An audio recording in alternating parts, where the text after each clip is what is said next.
নমস্কার বন্ধুরা, আমার চ্যানেল সুমিতার পাকশালা অ্যান্ড রেসিপিতে আপনাদের স্বাগত জানাই। আজ আমি তৈরি করছি লঙ্কার পাকোড়া বা মির্চির পাকোড়া। শীতকালে এই লঙ্কার পাকোড়া গরম গরম ভাতের সঙ্গে খেতে খুবই ভালো লাগে, আর সন্ধ্যাবেলায়ও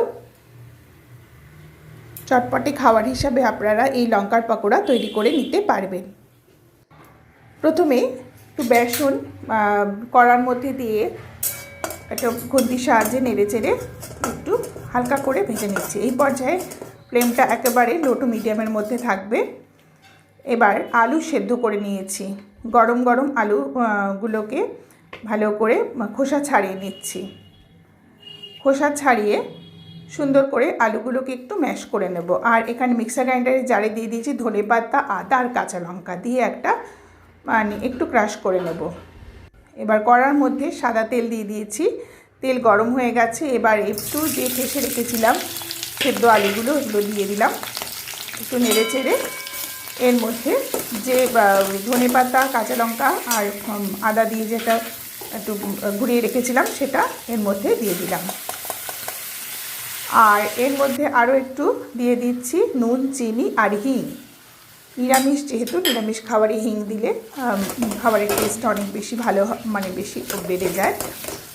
এটা দিয়ে দিলাম, দিয়ে একটু ভালো করে একটু নাড়াচাড়া করে নিচ্ছি। এইবার এর মধ্যে যে জলীয় ভাব থাকে পায়ের মধ্যে একটু ভালো টেস্ট আনবার জন্য এর মধ্যে দিয়ে দিলাম যে ভেজে রাখা বেসন। এটা ফ্লেভারটাও খুব সুন্দর আসে, ভালো টেস্টও হয়, ফ্লেভারও ভালো আসে। আর এর মধ্যে একটু ভাজা মশলা দিয়ে দিলাম। এর মধ্যে জিরে, ধনে, শুকনো লঙ্কা আর মৌরি রয়েছে। দিয়ে এই ভাজা মশলাটা দিলেও টেস্টটা ভালো আসে। আর দিয়ে দিচ্ছি আমচুর পাউডার, একটু টক ভাব আসে। চাইলে আপনারা নাও দিতে পারেন, চাট মশলাও দিতে পারেন। আচ্ছা, এবার এই যে বড় লঙ্কা বা মির্চি বা পাকোড়া তৈরি করবার জন্য বড় বড় লঙ্কাগুলো নিয়ে নিলাম। নিয়ে ভালো করে একটা ছুরির সাহায্যে চিড়ে নিয়েছি। চিড়ে নিয়ে ভেতরের যে বীজ বা দানাগুলো বার করে নিলাম। এই যে সুন্দর করে ভেতরটা পরিষ্কার করে নিতে হবে। এইবার এই যে আমি যে সেদ্ধ আলুর যে পুরটা তৈরি করে রেখেছিলাম সেটি এর মধ্যে পুড়ে দেবো। এই জন্য ভালো করে ভেতরটা পরিষ্কার করে নিলাম। এক্ষেত্রে আপনারা চিকেন দিয়েও তৈরি করতে পারেন। আজ আমি নিরামিষ তৈরি করছি, সুতরাং এখানে আলু দিয়ে করছি, বা এখানে মটরশুঁটি দিয়ে পেস্ট দিয়েও তৈরি করা যায়। যে কোনোভাবে আপনারা যেরকমভাবে ইচ্ছে পুর করে নিতে পারবেন। সব দিয়ে খেতেই খুবই ভালো লাগে। এই যে এর মধ্যে ঠেসে ঠেসে যে আলুর পুরটা ভরে দিলাম সুন্দর করে, একটু বেশি করেই পুর দিলাম, দিলে খেতে ভালো লাগবে। এবার একটা লঙ্কা এইভাবে তৈরি করে নিলাম, আরও একটা লঙ্কা তৈরি করে নিচ্ছি এই আলুর পুরটা ভরে দিয়ে। আমার রেসিপিটা যদি ভালো লাগে তাহলে আপনারা লাইক দেবেন, শেয়ার করবেন, কমেন্ট করবেন, আর আমার চ্যানেলটিকে সাবস্ক্রাইব করে দেবেন, আর পাশে থাকা বেল আইকনটা প্রেস করে দেবেন। এই যে এইভাবে আমি লঙ্কাগুলো রেডি করে নিচ্ছি। এইবার আমি ব্যাটারটা তৈরি করে নিচ্ছি। এই জন্য নিয়ে নিলাম একটু বেসন আর চালের গুঁড়ো। চালের গুঁড়োর মুচমুচে হয়। এর মধ্যে ভাজা মশলা দিয়েছি, আর বিট নুন দিয়েছি, আর একটু বেকিং সোডা দিয়েছি, আর গোলমরিচ গুঁড়ো একটু ঝাল ভাব আনবার জন্য দিয়ে দিয়েছি। দিয়ে ভালো করে মিশিয়ে নিলাম। নিয়ে এবার অল্প অল্প জল দিয়ে একটা ঘন ব্যাটার তৈরি করব।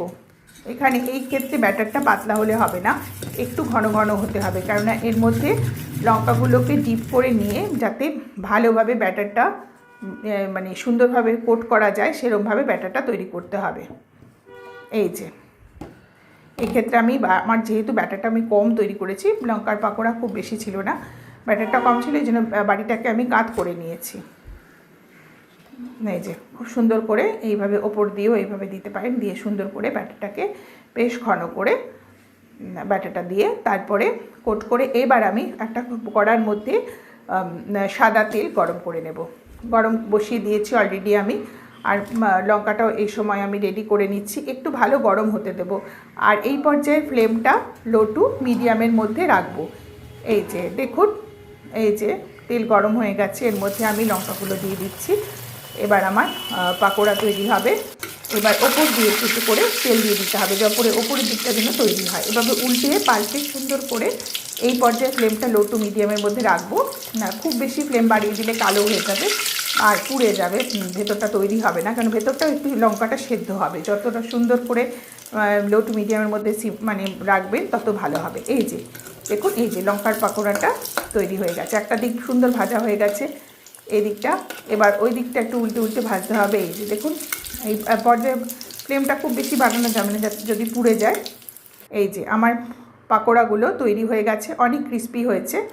এই যে দেখুন, গায়ে একটুখানি আঁচড় কাটলেই বুঝতে পারবেন অনেক বেশি মুচমুচে হয়েছে। আজকে আমার রেসিপি লঙ্কার পাকোড়া তৈরি হয়ে গেছে। এই শীতের সন্ধ্যায় আপনারা তৈরি করে নিতে পারেন লঙ্কার পাকোড়া।